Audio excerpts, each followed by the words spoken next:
प्रिय दर्शकों, तुलसी की पूजा करते समय इस एक मंत्र का जाप अवश्य ही करना चाहिए, अन्यथा सारी पूजा व्यर्थ जाती है।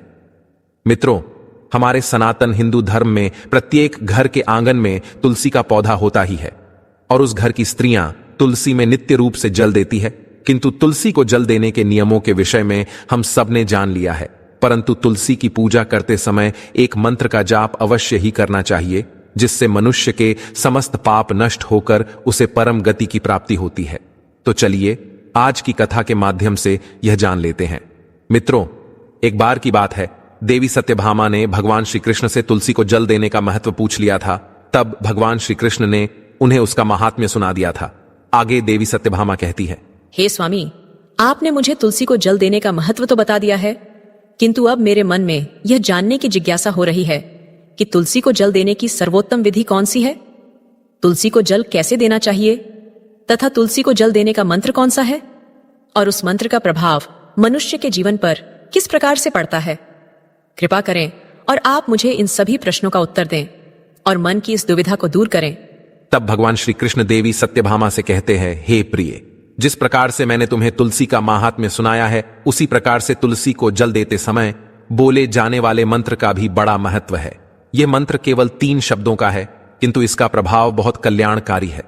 जो भी मनुष्य नित्य तुलसी को जल देते समय अपने मुख से केवल ये 3 शब्द बोल देता है, तो साक्षात लक्ष्मी उसके घर में प्रवेश करती है, उसकी दरिद्रता समाप्त हो जाती है, उसे धन धान्य की प्राप्ति होती है। वह मंत्र बताने से पूर्व मैं आपको तुलसी के इस मंत्र का महात्म्य सुनाता हूं। इस महात्म्य को सुन लेने मात्र से ही मनुष्य के समस्त पाप नष्ट हो जाते हैं, उसे 100 वर्षों तक तुलसी को जल देने का पुण्य प्राप्त हो जाता है। इसीलिए देवी, आप इस कथा को ध्यान से पूरा जरूर सुने। देवी सत्यभामा कहती है, हे प्रभु, मैं इस कथा को पूरा अवश्य सुनूंगी।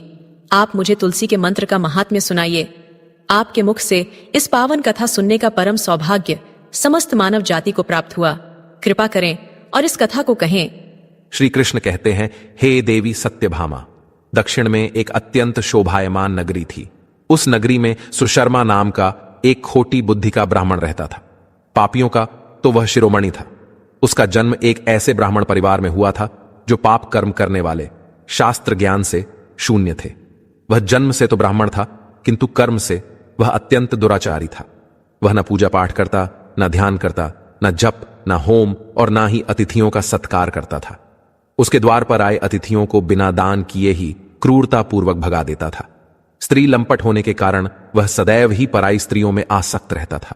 उसे मदिरा पान करने की भी आदत थी, साथ ही वह मांस खाया करता था। वह समस्त दुर्गुणों को अंगीकार करके मन को मलिन करते हुए पाप कर्म करता रहता था।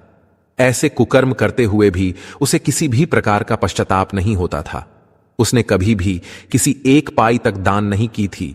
वह दिन में खेत में काम करके पत्ते बेचकर जीविका चलाया करता था और रात्रि में वेश्याओं का सेवन करता था। इस प्रकार से उस ब्राह्मण ने अनेक वर्षों तक जीवन व्यतीत किया। फिर एक दिन वह दुर्बुद्धि सुशर्मा बेचने के लिए पत्ते इकट्ठा करने के लिए एक ऋषि की वाटिका में घूमने लगा। तभी उसे एक सुगंधी चंदन का वृक्ष दिखाई पड़ता है, जिसे देखकर उसके मन में लालसा जाग जाती है और वह वृक्ष के पत्ते और टहनियां तोड़कर उन्हें बेचने के ख्याल को मन में लेकर उस वृक्ष के पास जाता है। किंतु वह बिल्कुल अनजान था कि नियति उसका घात लगाए बैठी है। उस वृक्ष के ऊपर बहुत ही विषारी एक काला नाग चंदन की सुगंध में अपनी सुध बुद्ध होकर बैठा था। तभी उस ब्राह्मण ने उस पेड़ की डाल काट दी, जिससे वह सर्प भी घायल हो गया और कटकर नीचे गिर गया। उस भयानक सर्प ने तुरंत ही उस पापी ब्राह्मण को दंश कर दिया और उसी समय पर उसकी मृत्यु हो गई। उसके बाद 2 यम के दूत उसे लेने के लिए उस स्थान पर प्रकट हुए और उसे उठाकर यमलोक ले जाने लगे। मार्ग में वह यमदूतों के सामने बहुत विलाप करने लगा, हे दूतों, मुझे कहां ले जा रहे हो? मुझे छोड़ दो, मेरे प्राण बख्श दो। किंतु यमदूत उसे यह कहते हुए ले जाने लगे, अरे दुष्ट ब्राह्मण, तेरे पाप कर्मों के कारण तुझे सांप ने काट लिया है। अब यमराज तुझे अवश्य घोर नरक में डाल देंगे। फिर यम के दूत उस ब्राह्मण को लेकर यमलोक पहुंचते हैं और यमराज के सामने खड़े हो जाते हैं। चित्रगुप्त उस ब्राह्मण का लेखा जोखा निकालते हैं और यमराज से कहते हैं, हे धर्मराज, इस ब्राह्मण ने बचपन से लेकर मृत्यु तक पाप ही पाप किया है। इसने कभी कोई पुण्य का काम नहीं किया है। फिर धर्मराज अपने दूतों से कहते हैं, हे दूतों, इस घोर पाप करने वाले ब्राह्मण को उठाकर ले जाओ और इसे नरक में डाल दो। फिर यम के दूत उस ब्राह्मण को ले जाते हैं और नरक की भयंकर अग्नि में धकेल देते हैं। अनेक वर्षों तक नरक में सजा भुगतने के बाद उस ब्राह्मण को दूसरे जन्म में एक बैल का शरीर मिलता है। बैल का जन्म पाकर वह बोझ उठाने का काम करने लगा। उसका मालिक उससे दिन रात काम करवाने लगा। जिस प्रकार से उस बैल रूपी ब्राह्मण ने पिछले जन्म में लोगों को सताया था, ठीक उसी प्रकार से उसे भी अन्य लोगों के हाथों से ढेर सारा बोझ उठाना पड़ा। जीवन भर अत्यंत पीड़ाएं सहनी पड़ी, जिससे उसका शरीर थकने लगा और समय से पहले ही वह बूढ़ा बनने लगा। फिर जब उस बैल की शक्ति कम हुई तो उसके मालिक ने उसे एक लंगड़े आदमी को बेच दिया। उस लंगड़े आदमी ने उस बैल को खुद का बोझ उठाने के लिए उपयोग किया। वह उसकी पीठ पर बैठकर घुमा करता था। इस प्रकार से उस बैल ने 8 वर्ष तक उस लंगड़े आदमी का बोझ उठाया।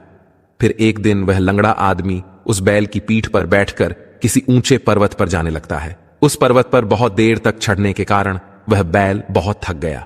उसकी शक्ति क्षीण हो गई और कुछ समय बाद वह बैल बहुत जोर से मूर्छित होकर जमीन पर गिर पड़ा और अंतिम सांसें लेने लगा। अपनी ताकत से ज्यादा काम करने के कारण अब वह पूरी तरह से थक चुका था। वह उस जगह से हिल भी नहीं पा रहा था। तभी वहां पर खड़े लोगों को उस बैल पर बड़ी दया आ गई और वे उसके मुख में पानी डालने लगे। फिर उन लोगों में एक पुण्यात्मा व्यक्ति था। उसने उस बैल का कल्याण करने के लिए अपना पुण्य उस बैल को दे दिया।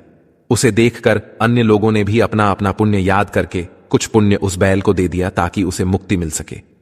उसी भीड़ में एक वेश्या भी खड़ी हुई थी। सभी लोग अपना पुण्य उस बैल को दे रहे थे। यह देखकर उस वेश्या ने भी अपना पुण्य उस बैल को दे दिया। कुछ देर बाद उस बैल की मृत्यु हो जाती है, जिसे देखकर सभी लोग उस बैल को नियम पूर्वक श्रद्धांजलि देते हैं और वह लंगड़ा व्यक्ति क्रियाकर्म करके वहां से चले जाते हैं। फिर उस स्थान पर यमदूत आते हैं और उस बैल के शरीर से उस ब्राह्मण की आत्मा को निकालकर यमलोक ले जाते हैं। यमलोक ले जाने पर उसे यमराज के सामने खड़ा किया जाता है और फिर चित्रगुप्त उसका लेखा जोखा देखते हैं तो वे आश्चर्य में पड़ जाते हैं। उस वेश्या के द्वारा उस बैल को दिया हुआ पुण्य बहुत बड़ा होता है। उस पुण्य के प्रभाव से उसके सभी जन्मों के पाप नष्ट हो जाते हैं। फिर यमराज उस ब्राह्मण के सभी पाप क्षमा करते हैं और कहते हैं, हे ब्राह्मण, तुमने अपने पूर्व जन्म में असंख्य पाप किए थे, अपितु तुमने इस जीवन में एक बैल बनकर अपने मालिक की अच्छी सेवा की है। फिर भी तुम्हारे अनेक पापों की सजा तुम्हें भुगतनी चाहिए थी, किंतु उस एक वेश्या ने तुझे अपना सारा पुण्य देकर तुझ पर बड़ा उपकार किया है। केवल उसी के पुण्य के कारण तुम्हारे सब जन्मों के पाप नष्ट हो गए हैं और अब तुमने इन कष्टों से मुक्ति प्राप्त की है।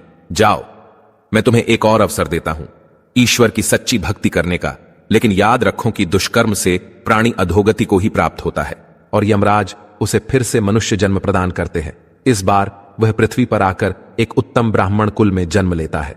उस महापुण्य के प्रभाव से उसे इस नए जन्म में अपने पूर्व जन्म की बातें याद आने लगती है। जब वह ब्राह्मण बड़ा हो जाता है तो उसे याद आता है कि पिछले जन्म में जब वह बैल था तब एक वेश्या ने उसे उसका पुण्य दे दिया था। इसीलिए उसके मन में उस वेश्या के बारे में जानने की इच्छा होती है और उस महापुण्य के बारे में जानने के लिए उस वेश्या का पता लगाकर उसे ढूंढते हुए कई देशों की यात्रा करता है। वह अपना सब कुछ त्याग कर उस वेश्या के बारे में जानने के निकल पड़ता है। अब वह अनेक तीर्थों की यात्रा करता है, जिस कारण से उसके मन में भगवान की भक्ति का संचार हो जाता है और अंत में वह उसके नगर में चला जाता है। वह वेश्या अब बूढ़ी हो चुकी थी। फिर जब उसे वह वेश्या मिल जाती है तो वह उसके सामने जाकर उसे बार बार प्रणाम करता है और उस वेश्या का धन्यवाद करने लगता है। वह वेश्या कहने लगती है, हे ब्राह्मण श्रेष्ठ, आप कौन हैं और किस कारणवश आप मुझ वेश्या को धन्यवाद दे रहे हैं? मैंने आपका कौन सा कार्य किया है जो आप मुझे नमस्कार कर रहे हैं? मैंने आपको कभी देखा तक नहीं है। कृपा करें आप अपना उचित परिचय दें। तब वह ब्राह्मण कहता है, हे माता, मैं वही बैल हूं जिसे तुमने अपना पुण्य दे डाला था। अपने पाप कर्मों के कारण मुझे पिछले जन्म में बैल होना पड़ा था। आप ठीक से याद कर लीजिए, आज से कई सालों पहले की बात है। उस पर्वत पर जब मैं मर रहा था तो तुमने मुझे अपना पुण्य दिया था। तुम्हारे पुण्य के प्रभाव से ही आज मुझे फिर से मनुष्य जन्म मिला है। तुम्हारे द्वारा दिए गए उसी पुण्य के कारण मुझे अपने पूर्व जन्म की सारी बातें याद है। किंतु हे माता, मैं आज यहां पर यह जानने के लिए आया हूं कि तुमने मुझे उस समय पर अपना कौन सा पुण्य दिया था जिस कारण से मेरे सभी जन्मों के पाप नष्ट हो चुके हैं। मैं उस पुण्य के बारे में जानना चाहता हूं। तब वेश्या ने कहा, हे ब्राह्मण, मैंने तो अपने जीवन में कोई भी पुण्य के काम नहीं किए हैं। मैं तो एक वैश्या थी, इसीलिए पूरे जीवन में मैंने पाप ही किए हैं। मैं तो अनेक पुरुषों के संग रही हूँ। हाँ, लेकिन अब मुझे याद आया कि मैंने एक बैल को मरते समय श्रद्धांजलि दी थी। क्या आप वही हो? तब वह ब्राह्मण कहता है, हे माता, हां, मैं वही बैल रूपी व्यक्ति हूं जो आज आपके सामने उपस्थित हूं।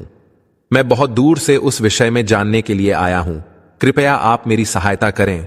तब वेश्या ने कहा, हे ब्राह्मण, तो सुनो, किंतु मेरे घर में एक तोता है जो पिंजरे में रहकर हमेशा कुछ बोलता रहता है, जिसे सुनकर मेरा अंतकरण पवित्र हो गया है। उसी तोते के द्वारा बोले गए मंत्र का पुण्य मैंने तुम्हें दान में दिया था। मैं तो उसके बारे में कुछ भी नहीं जानती हूँ। हाँ, लेकिन जब यह तोता मेरे साथ है, तब से मेरा मन और शरीर ईश्वर की भक्ति में लीन हो गया है। उस वैश्या की यह बात सुनकर वह ब्राह्मण बहुत आश्चर्यचकित हो जाता है और वह उस स्त्री से कहता है, हे माता, आपके घर में रहने वाला तोता अवश्य ही कोई पुण्यात्मा है।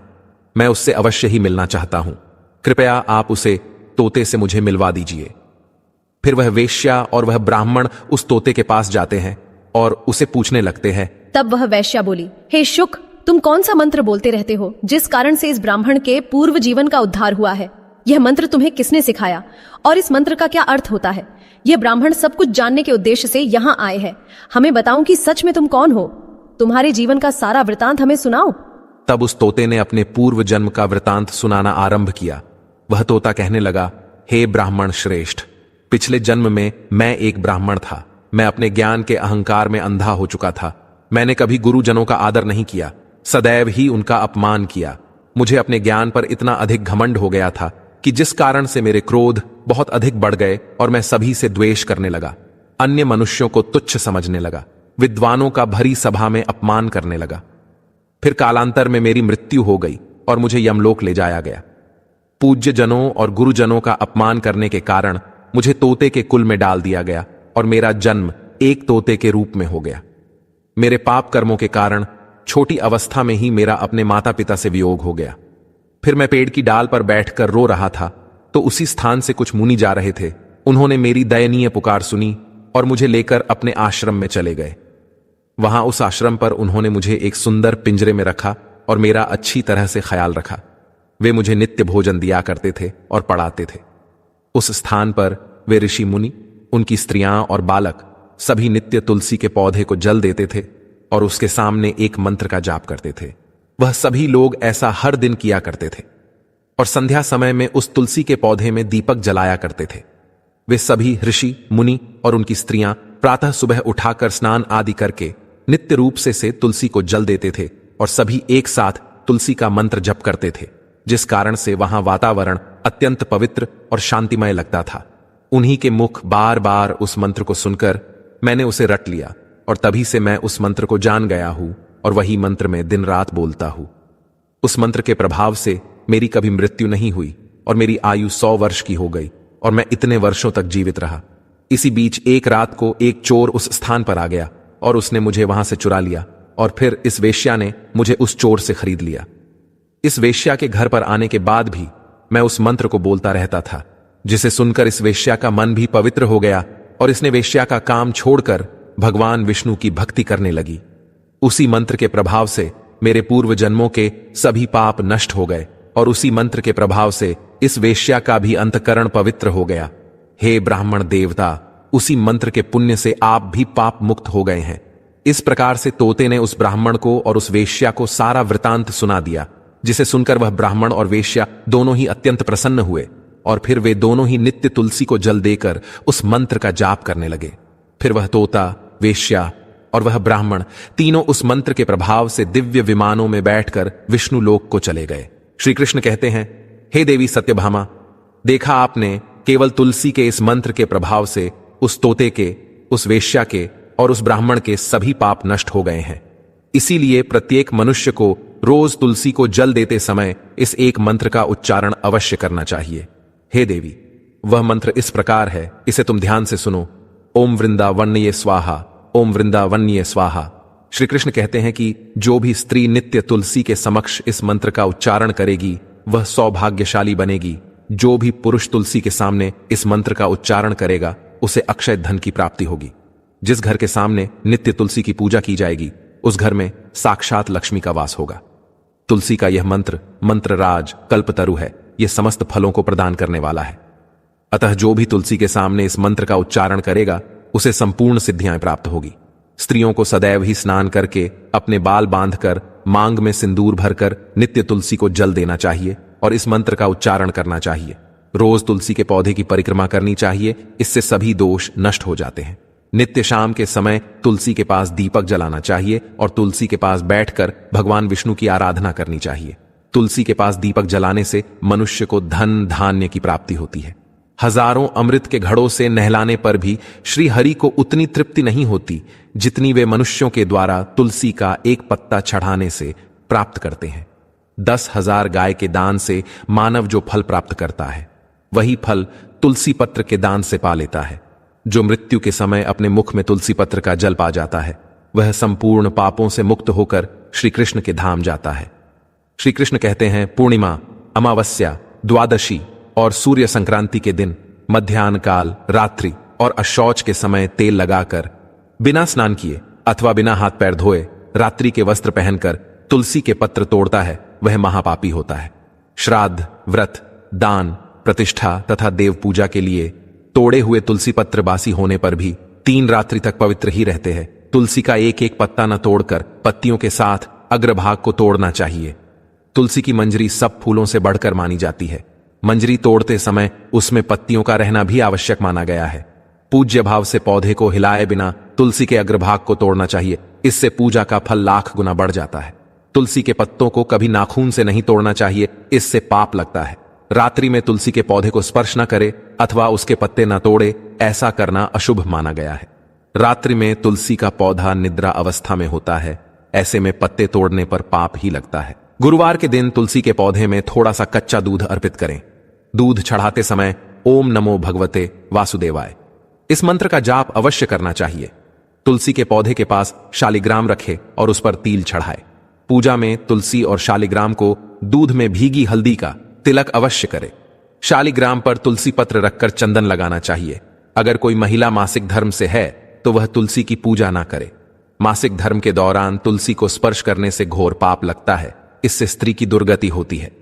तुलसी को जल चढ़ाते समय निम्नलिखित मंत्र का उच्चारण करना उत्तम माना गया है। श्री तुलस्याय नमः, श्री विष्णु प्रियाय नमः, नमो नमः, तुलसी माता महालक्ष्मी स्वरूपिण्याय नमः। शाम को तुलसी के पास घी या तिल के तेल का दीपक जलाना शुभ माना गया है। इससे घर में सकारात्मक ऊर्जा आती है और नकारात्मक शक्तियां दूर होती हैं। तुलसी की पत्तियों को तोड़ने के लिए रविवार, एकादशी, अमावस्या और संक्रांति के दिन निषिद्ध माने गए हैं। इन दिनों तुलसी के पत्ते तोड़ने से दोष लगता है। यदि पहले से ही पौधे के चारों ओर पर्याप्त नमी हो तो तुलसी को अतिरिक्त जल देने से बचें, क्योंकि इससे उसकी जड़ें सड़ सकती हैं। मित्रों, इस प्रकार से भगवान श्री कृष्ण ने देवी सत्यभामा को तुलसी को जल देने के मंत्र का महात्म्य सुनाया है। यह कथा आपको कैसी लगी कमेंट करके अवश्य बताएं। अगर यह जानकारी अच्छी लगी तो वीडियो को लाइक जरूर करें। कमेंट में जय श्री कृष्ण, जय मां तुलसी जरूर लिखें। साथ ही चैनल को सब्सक्राइब करें। आप सभी का धन्यवाद।